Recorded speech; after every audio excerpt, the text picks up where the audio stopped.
आप्यायन्तु ममाङ्गानि वाक्प्राणश्चक्षुश्रोत्रमथो बलमिन्द्रियाणि च सर्वाणि सर्वं ब्रह्मोपनिषदम् माहं ब्रह्म निराकुर्याम् मा ब्रह्म निराकरोत् अनिराकरणमस्त्वनिराकरणं मे अस्तु तदात्मनि निरतेय उपनिषत्सु धर्माः ते मयि सन्तु ॐ शान्तिः शान्तिः शान्तिः.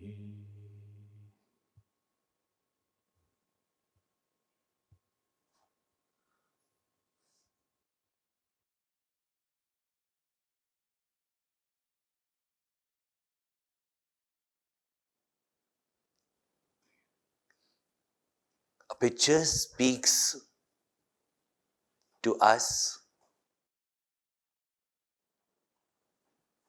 that 1,000 words cannot portray.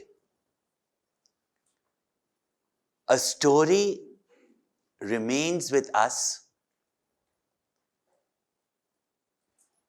even if we do not understand or we do not grasp the depth of the teachings given in the Upanishads. Even those which we intellectually do understand, we may have a tendency to miss the logical development of thought that led us to understand. And therefore, reflection becomes difficult. The great rishis, and of course Bhagwan, knew the capacity of our minds and intellects. And we've got actually many faculties. But we use only a certain amount of our faculty, intelligence. Just to make you understand that these stories are not just, even given to some dull-witted students who cannot understand this knowledge. But these stories are a unique way to portray to our inner mind something that sometimes we cannot register or retain in our conscious mind. Let me tell you the principle, and you can help yourself also, and modern psychology has adapted these principles, and then you will understand why by just listening to the Ramayana you get purity of heart. Even the word purity of heart, we don't really understand what it means.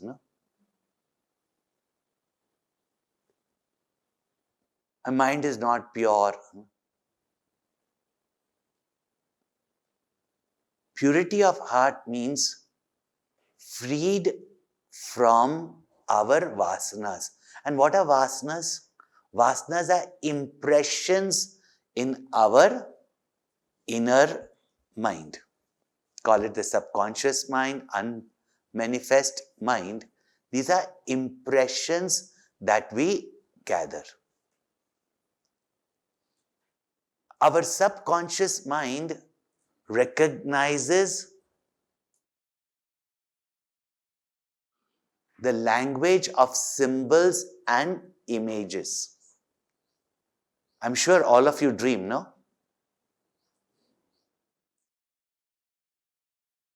Swapna dekhte ho na? Somebody said, what else do I do? I can only dream. But we cannot manifest our dream in this relative world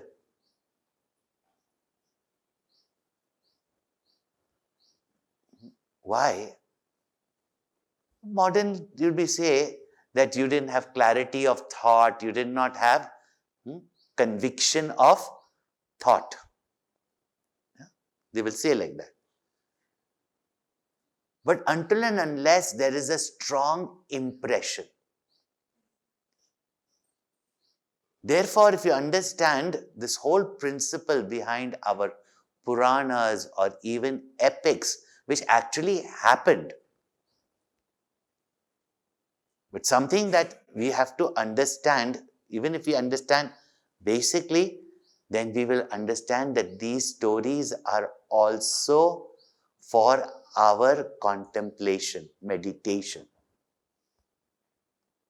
And what they reveal in pictures is what you may not sometimes with your conscious, logical, deductive intellect understand. That is also a faculty of the intellect which has to be used for gaining knowledge. But there are other systems of gaining knowledge. And we have not even tapped the full capacity of our mind and intellects. Today, even in modern psychology, people whom we labeled as first just mad, then later on we classified them as attention deficiency or autistic or with dyslexia. Now they are realizing that that's because it was in the minority. Really speaking, if all of you go for tests these days, either you'll be dyslexic, attention deficient,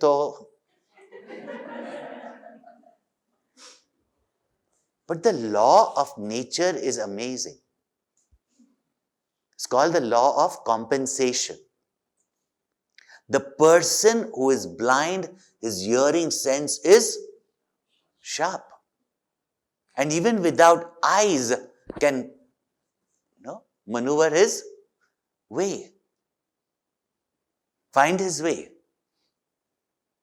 Now that's why they are saying they're just differently abled and recognizing that some of them have got those faculties which we have not even tapped into our mind. Recently, I met a child, who runs around, doesn't make so much eye contact. But what a genius. You give him, and he's only 3 years old. You give him any multiplication at that age. If I tell you how much is 126 multiplied by, just simple, 23, how much is it? Accountant sitting here. We have advanced in technology, but we have lost our capacity to know and understand or even calculate.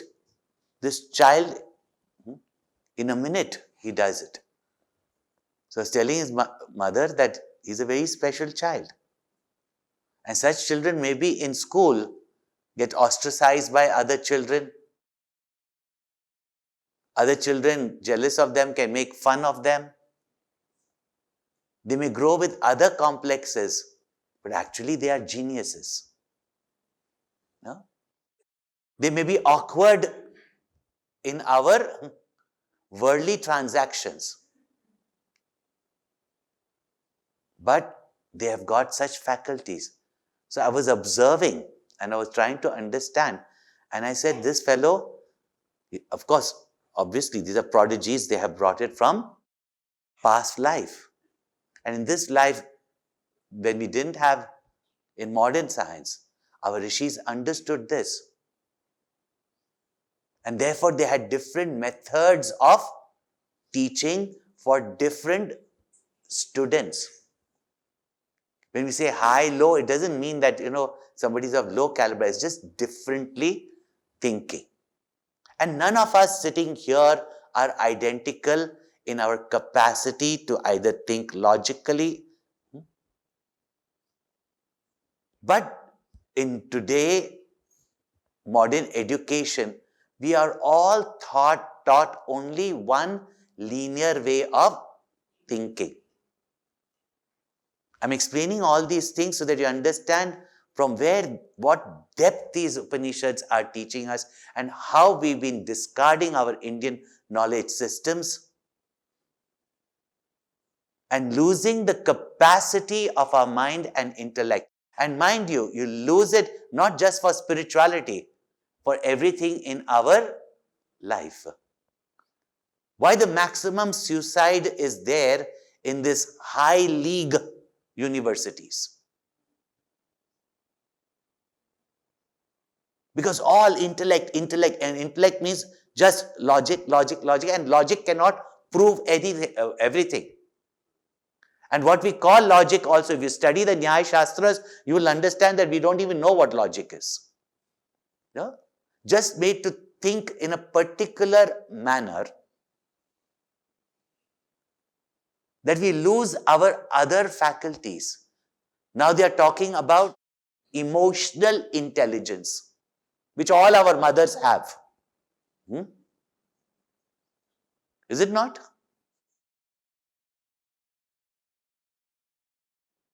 They may call it as gut feeling, no?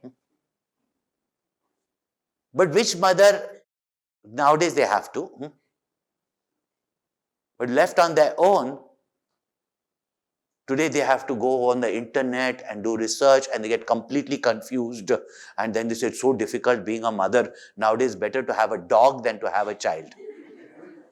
And I'm not joking, I'm telling you.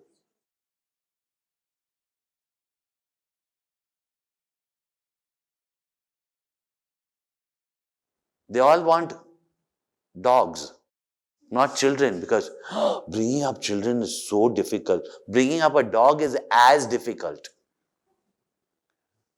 as expensive. Many of them will say, oh, we are into career right now, and this. I said, the moment you become a mother and a father, you will know. Nature has put that emotion, nature has put that instinct, and that emotion, that love, that affection that you have for the child leads you to a different form of intelligence. Which of our mothers learned psychology? But they knew how to deal with our emotions. They knew how to deal with our tantrums. They knew how to deal with our certain inabilities. That's why we didn't have to go to psychologists. Today, mothers are not available. They are taught to think only in a particular manner with the education. So they also become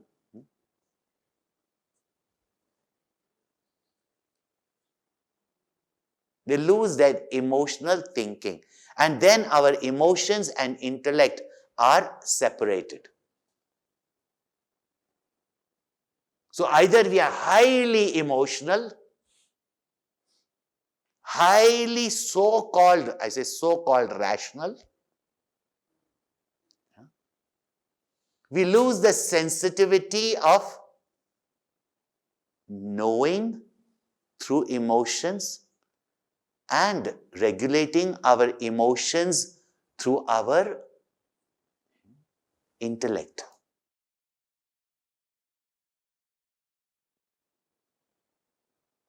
Vedanta is not just a rational science. Not that it's an irrational science.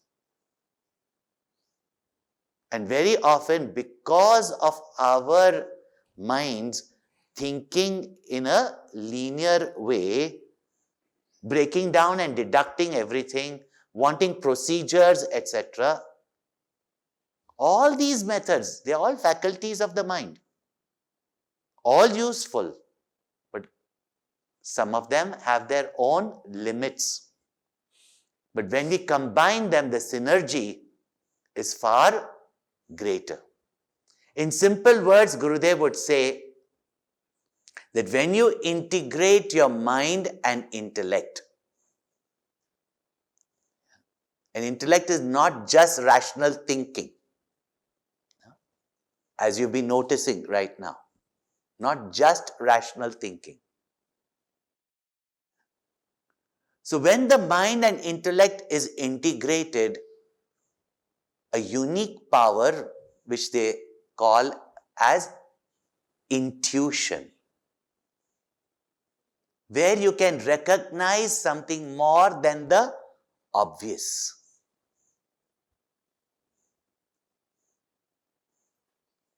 That methodology of revealing that which normally our mind or intellect cannot grasp, that capacity in us that develops when we integrate all our faculties is called as intuition. Not these things, that gut feeling that we say is instinct.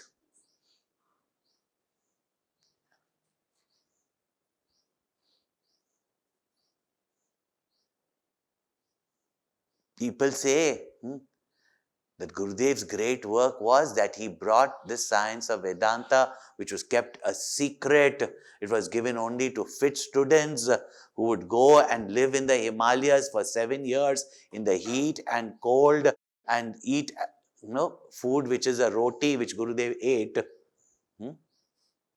which was so hard that until and unless you dipped it in the cold Ganga,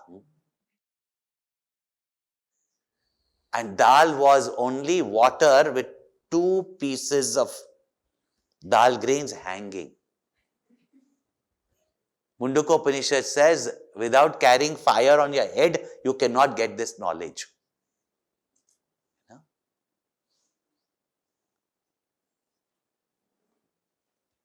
He brought it to the masses.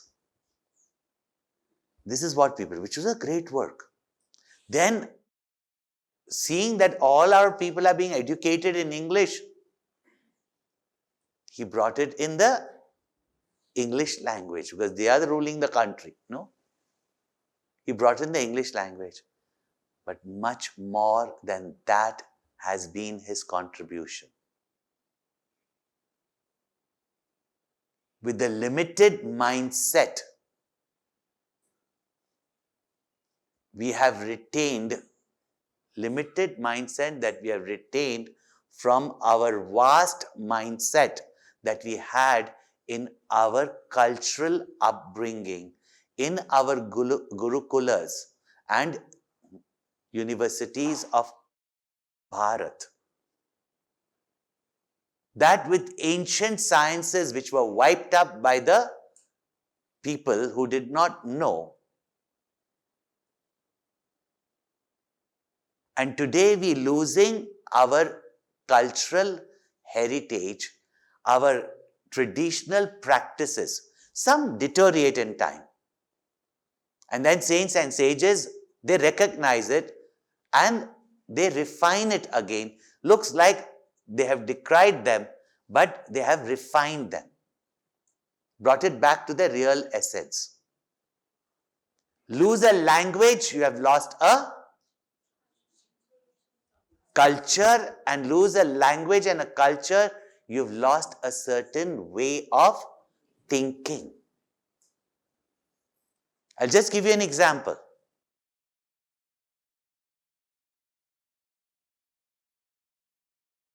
Many of us growing up did not even hear the word depression or migraine. Did we? We had an headache.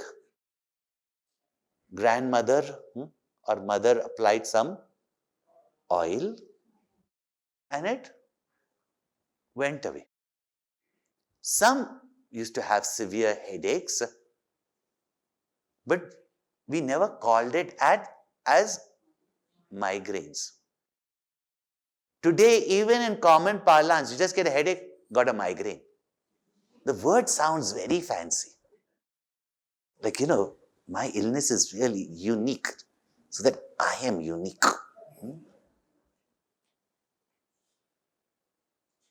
We knew what is sadness. Sadness has existed from the beginning of creation.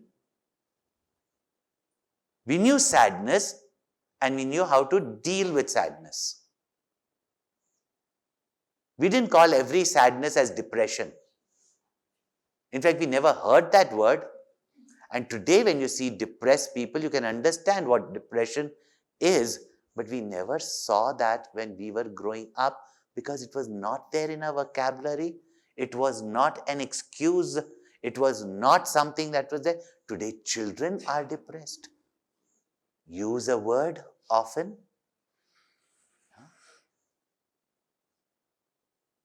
Use a word often and you repeat anything often.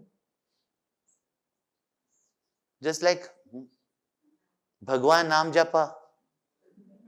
What you think you? This simple principle we talk, as you think, so you become, as you think, so you become. We are taught from childhood. But have we applied that principle that if you repeatedly think something that is unwanted in your life, undesirable, that which we call as negative, you become negative. Why in spirituality is said that do not keep on looking at the faults of others. Same principle of dhyana. You concentrate on the faults of others, faults of things. Those faults get imbibed in you. The same principle when you have your sagun upasana, when you meditate or contemplate or concentrate or think about the virtues of the all-loving, the all-compassionate, the all-giving, the all-righteous, the all-fair, your mind also develops those qualities. And with those qualities come certain abilities. In the corporate world, you will call it empathy. If you call it compassion, it's religion. If you call it empathy, it is corporate. But empathy, that word also in the corporate, thinking has no depth compared to the word compassion in English. And that word compassion in English has got no depth compared to that word kripa.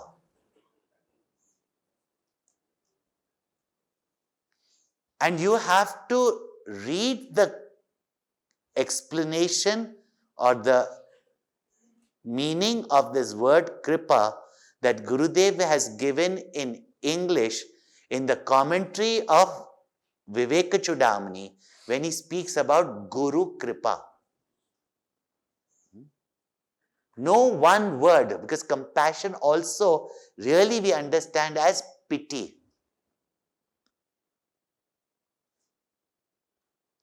That's why by that time even Tulsi Das ji has changed the language. Jo dravai deen par. Even though many places, Kripa Sindhu, Kripa Nidan, one of the favorite names of Mother Sita. You must have heard, no, yesterday. How do you know?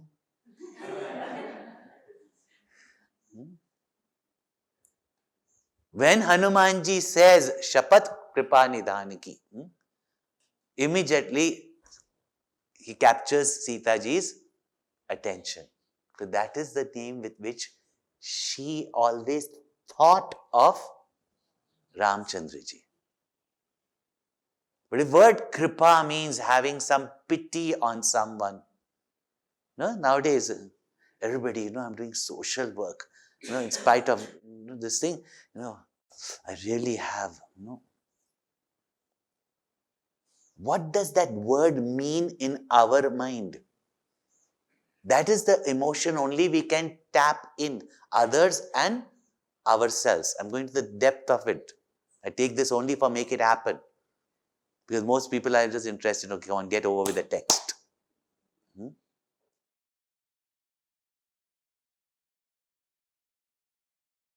This power of thought, this different faculties of our mind, all our sadhanas, whether it is yajna or puja. If in Mundokopanishad you read what a yajna is, it's not like, smoke. Then, swaha, swaha, idam namama swaha. There is each flame that rises there. What are the names of those flames? Kali, Karali, Manojava. All these names, To recognize those flames, how much alertness. So when you are doing a yajna or even a puja,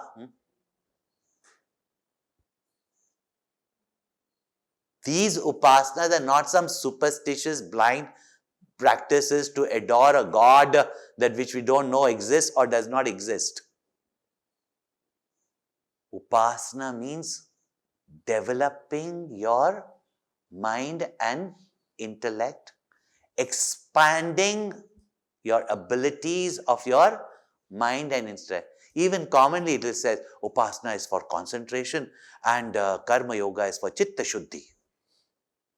Even these terms and terminologies very often, we do not know the vastness of its name. We still understand purity in the convent sense and therefore then develop guilt, which was not there in our Indian culture. For guilt is to be used positively to improve yourself, not sit there and say, I'm guilty, I'm guilty.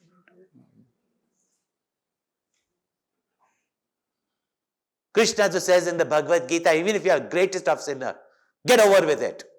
Don't repeat it anymore. No?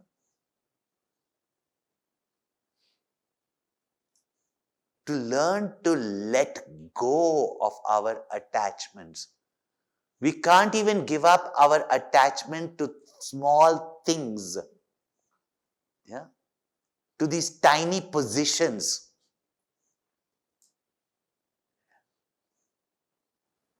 How will we be able to give up our erroneous notions, viparita bhavanas?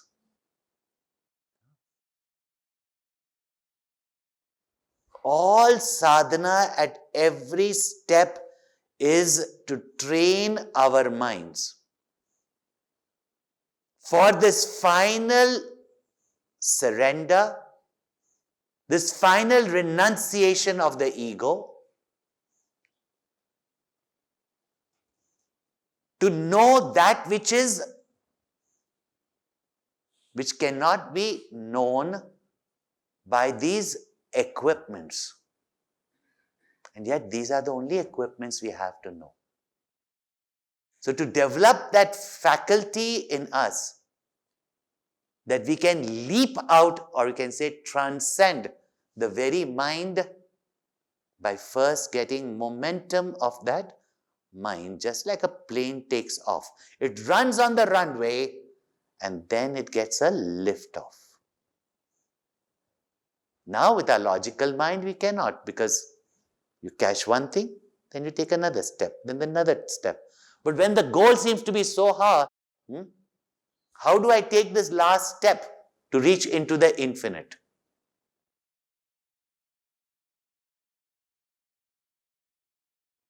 Now, if you do your upasanas the way the scriptures have pointed out, with sincerity and devotion, these results will be seen, just like most of us, as though we really know the whole breakdown of how this medicine works. The doctor has to know it, to help the different variety of students, to recognize the level of our mind, or the expansion of our mind, or the special faculty of our mind. Don't say that we do not have. We may not have what the other has. Others are understanding the notes that they are making. I'll tell you an example. Gurudev was speaking on the 6th chapter of the Bhagavad Gita. In one place he was living with a family, and with that lady of that family he was so strict and disciplined, because she also was here, there, everywhere, and this thing. But she was very interested in the knowledge. She would take down notes, etc. She would ask questions. But when she acted flimsy and all that, he would just tell her off. In the next place I went, there was this lady who just loved feeding. Any guest would come, she would feed them. And the other lady, any guest will come and say, don't stay back here, go away. While of staying back to eat. Very unfriendly. And this other lady, everybody come, Gurudev has come to my house, come, the whole day there was just food and food and food there every time. And people were just hanging around. Many of them were meeting Gurudev for the first time. This is a devotee, who doesn't say, my private time. Too many people are coming, then I don't want to come. In fact, bring more, like the gopis of Vrindavan. So she was bringing them.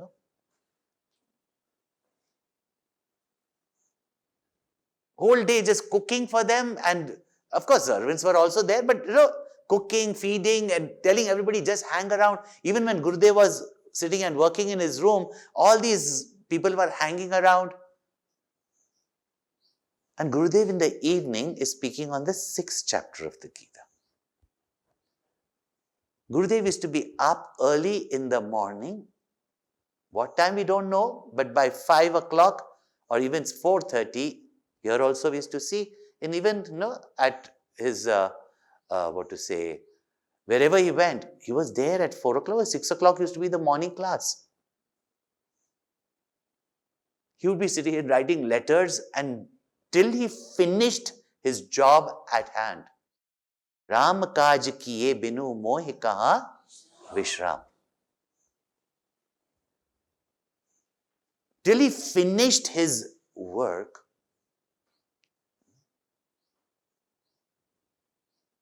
he would not even look left or right. If he was in Kerala and all, and if the woman has not washed her head, because it is a culture, without washing their head every day. And he used to laugh, you people, once a week you wash your hair because your hair will fall off. Look at the Kerala's hair. Doesn't even turn grey.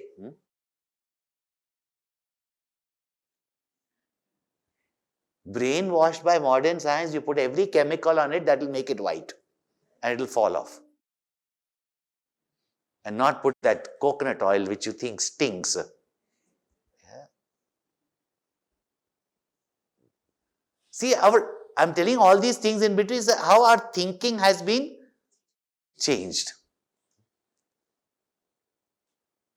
And this woman would come in her gown, nightie, gown, completely dressed, gown is a gown, but not had her bath, etc. Would bring tea for Gurudev. Even the tea used to get cold, even if some, president or prime minister may be there. Till he finished his work, he would not even look there. Even if he was writing a letter to a child. But she would come there, give him a cup of tea and say, Swamiji, tea will get cold. Now you drink tea. Very motherly. Will you drink tea? And since she used to go into the room at 5 o'clock, I would also walk in. But whenever I walked in, I would just do my pranams, would sit there. Sometimes he noticed, sometimes he did not. Sometimes he had work, he would give. But I just sat there quietly, and if I felt that he was busy or something, just quietly walk out. But she, Swamiji, drink tea now. And I used to first thing, you're new, you do not realize, Gurudev can give you that one look, like Shiva's third eye. But I noticed Gurudev would actually take the cup of tea and drink it. And I've stayed in both those homes. Both of them were, friends, partners. Means their husbands were partners. And I'm like, what is this? Whole day she was only interested in what will Gurudev. She asked me, what do you think Gurudev likes? I said, Gurudev is beyond likes and dislikes. No, but something he must be liking. This is all that her thinking was. 6th chapter of the Gita, which is meditation. Meditation requires concentration, and Gurudev is teaching how to concentrate the mind. Anyway, in Gurudev's talk, you couldn't even move your paper. If while Shanti Part is going on and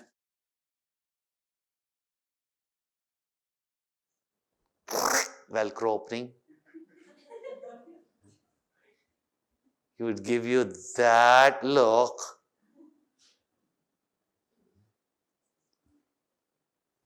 So having, brought Gurudev, her husband took Gurudev to the seat, and we were following from behind. So that day, we both were sitting behind.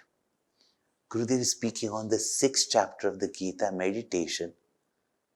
And today Gurudev has not eaten anything.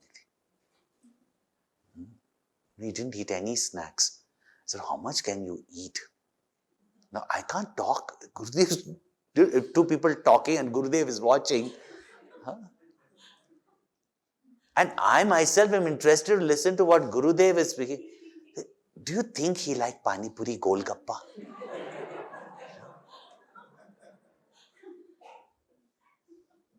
Class on meditation is going on. And she's only mind is, and then she's telling me, an air condition was there. It was winter months. So she's saying, see, his shawl is falling. Go and, I said, don't even get up.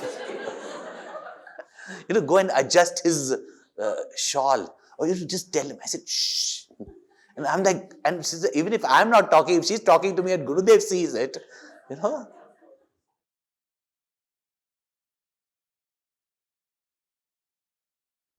Then at the end of the whole Gyan Yagya, and all these people discussing, even asking Gurudev or asking me questions, and we explaining, she's sitting there and she says, no, I don't understand anything. I told her, Amma, you've understood what is to be understood. What is meditation? Keeping your mind single-pointedly on your ideal. What is seva? Not imposing yourself that, I want to do it. It is what is needed by my Lord, what is needed by my Guru. That is seva. And what is devotion?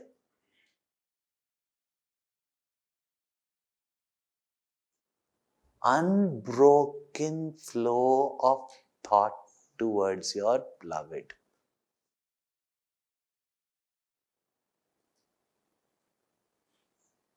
Does she need lessons on devotion, this woman? Does she need lessons on concentration? That's why gopis of Vrindavan never sat there to, Padmasan, Yogasan, Pranayama. Then take a flame. Their minds would not, even in midst of their work, their problems, the criticisms that they heard, they could not for a minute remove Krishna from their mind.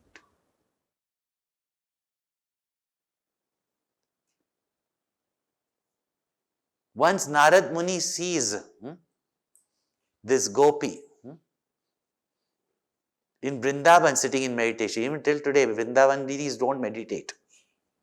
Because where you can see that infinite mass of bliss, that unseen, unheard, unsmelt, unthinkable, take a form and you can experience through your senses. Why would you shut your senses? मन नाही 10-20 ऊधो, मन नाही 10-20 एक होतो सो गयो श्याम संग को आराधे ईस. When Uddhav says, Krishna is in your heart, he is the formless, all-pervading reality. Why don't you just sit and meditate, withdraw your senses and go inside? These gopi, the very word gopi is who drinks that bliss of Brahman through their senses, like kapi. Why I'm telling you is that this story is the praman for all your Bhagavatam and Ramayana and the Puranic stories. And how our rishis communicated to every possible type of mindset. And how our Gurudev, in our limited mindset, limited means linear progress is possible, but that's very limited. That's why we talk about horizontal thinking, then we talk about out-of-the-box thinking, which we don't know how to think. Therefore, also, if you study Vedanta just, logically, logic can take you to a point. It is to be studied also logically, because we have that faculty of questioning, of deducting, but we've got other faculties that complement this learning. So when it was said, naidam yadidam upasate, that this which you worship is not the supreme Brahman, but that which cannot be seen by the senses, heard by the senses, etc. That which is the very self, which never becomes the seen, so that even in your concentration, which you call as meditation, you might have some visions or some glimpses. They are seen. I am the consciousness who is the seer.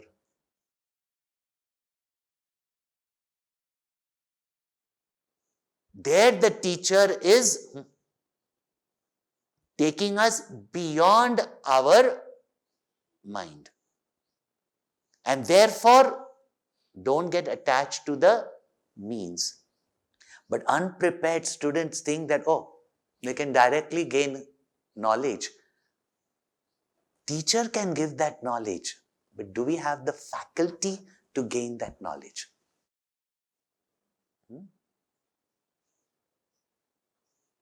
Therefore, to emphasize, what is upasana?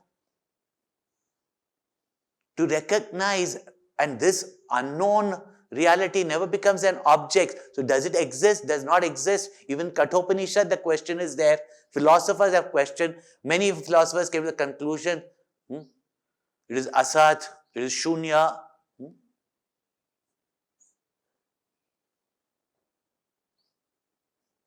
To refute all this point, because that subject, that self, which cannot be known by the senses, mind and intellect, we may conclude that it does not exist. But if the world is experienced as existence, its cause also has to be existent or not? From non-existence, something existent cannot come. Yeah? So even though the story is very simple and we can understand a very simple point in the story, but the story leaves a very, very strong impression in our mind, that as our mind becomes attuned with seva and devotion, when we recognize that there is some benevolent presence, power, because of which I'm even able to achieve my goals, and the sense of gratitude is there, unknowingly you have recognized the existence of that reality. And only those who know that exist will strive for it. If you come to the conclusion it does not exist, what will you strive for? Emptiness, shunya. In fact, we don't even want the end of our sorrow, because the end of our sorrow means there's nothing in our life.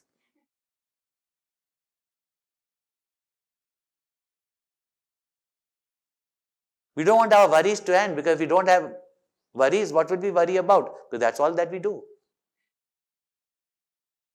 I'm telling you all these things is that this little story, now when you, because as much as even I will tell you about this story,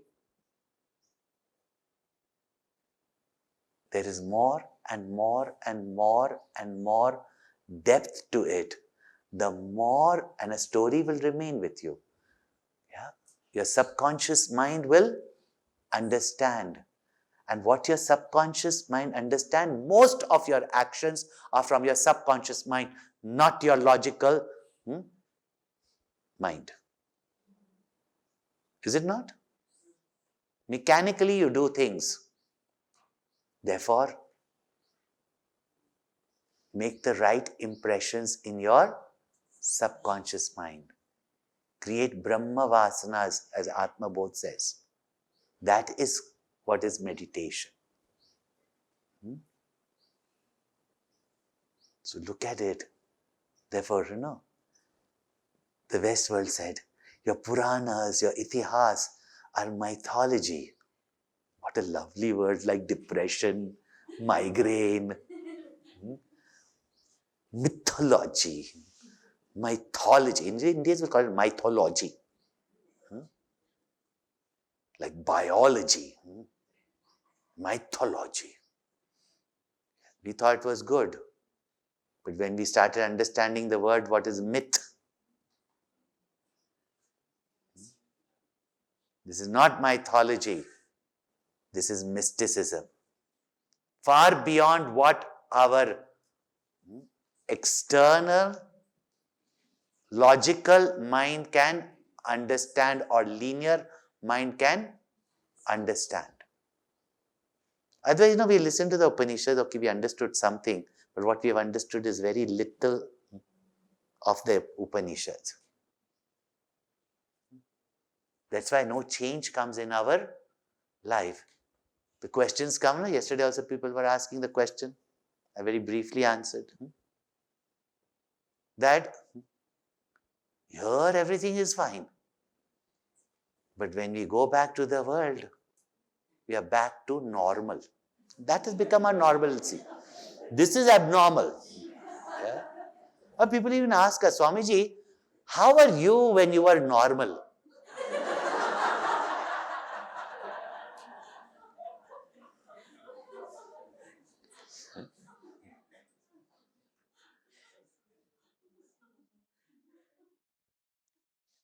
So the greatness of our Gurudev's work is that he brought this knowledge in our mindset. It is not, in that also we have progressed, but in our mindset. But in our cultural upbringing, our emotions and our intellect were integrated. Our material life and our spiritual life were integrated. We didn't separate religion as a Sunday, Monday, Friday affair.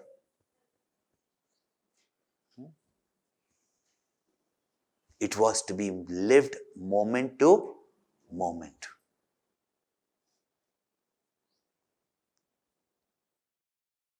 Morals and ethics were not for a separate life. It had to be integrated with all our professions. Karma yoga is not doing some special work, but whatever work you are doing with the attitude of gratitude.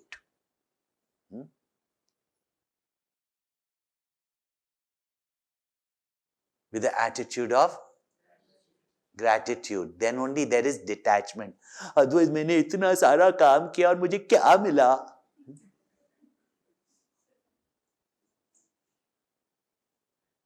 Great favor you did. Everything was given to you.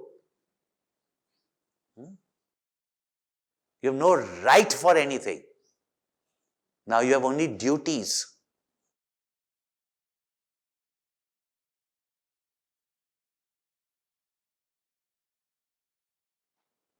Yet we have become a society, even in India,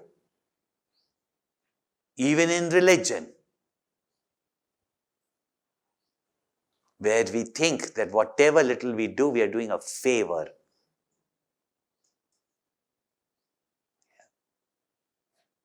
We renounce our duties, but we don't renounce our ego, our attachments, our wants, our desires, our positions. See? All this is there in this story. Because after the story, if I explain, no, one, then you'll, by the time you hear the story, what love story, So now, just see, that is why we need a university like Chinmaya Vishwavidyapeeth.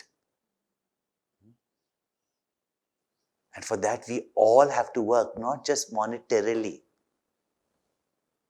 That wherever we have these sources of various sciences, not with our modern professorships, to bring it to our modern education system and create a system by which this great ancient knowledge, today we only can say great, but we cannot even understand or fathom in each science what we have. What is even the mathematical calculation in astrology science?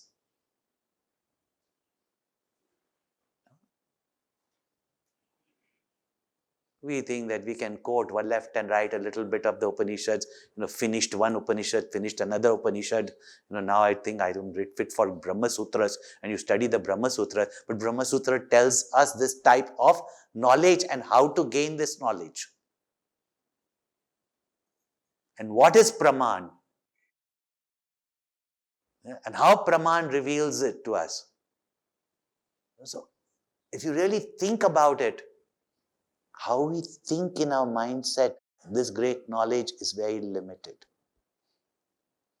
Therefore, then our question is, how do we give up this ego? With knowledge, when you inquire, like the Upanishads say, just like Ramana Maharshi says, aipatatyaham. But that way we cannot. But there are other ways of dropping this ego or reducing the impact of this ego and the agitations of our mind. And there is a different way of revealing this subtle knowledge through a story. Right?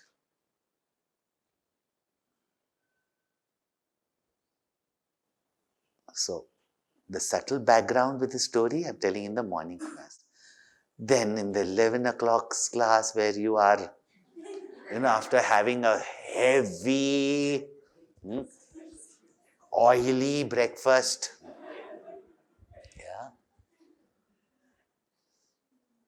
when the heat is on, when morning you have thought so much,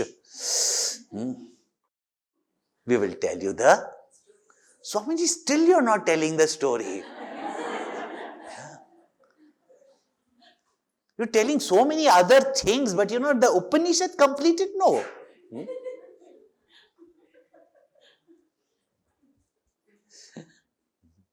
वो बोलते हैं ना, अब पकड़ में आया हो तो मैं क्यों छोड़ूं?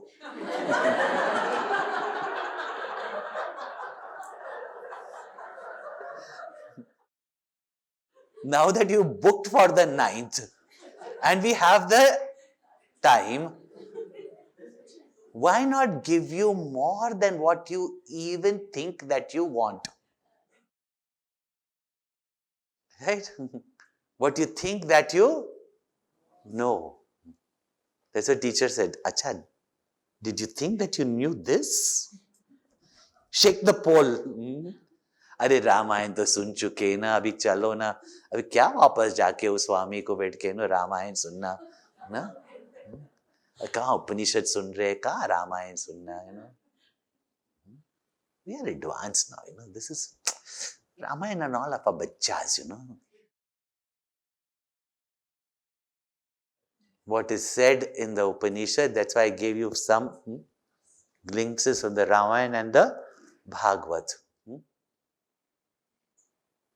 And this one story is the Praman to tell us the importance of Sagun Bhakti, Sagun Upasana.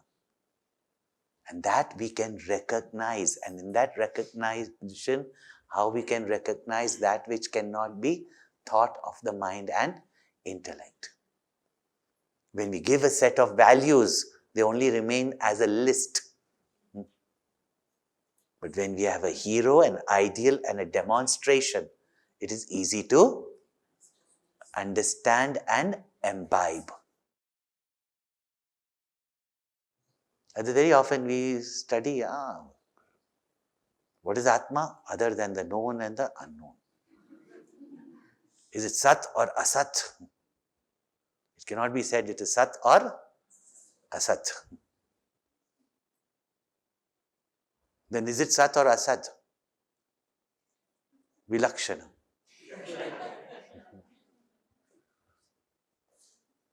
At the end of it, what you understood, more confused than before.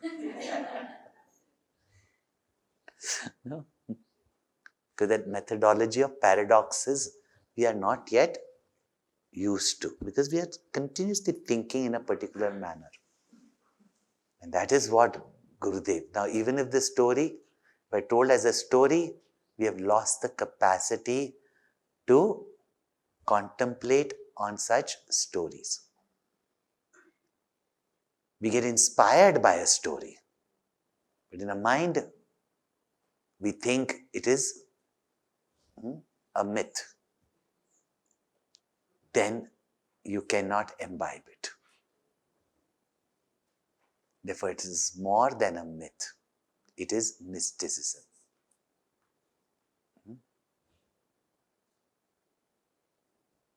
Now, it is much enough. Now you will read the story and then, or hear the story.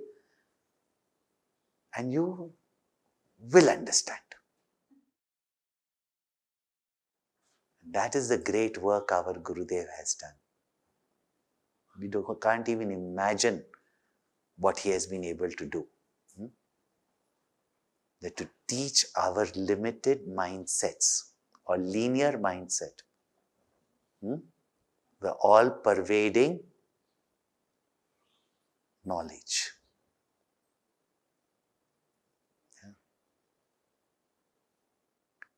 Om Purnamada Purnamidam Purnat Purnamudachyate Purnasya Purnamadaya Purnameva Vashishyate. Om Shanti Shanti Shanti. Hari Om. Shri Gurubhyo Namaha. Hari Om.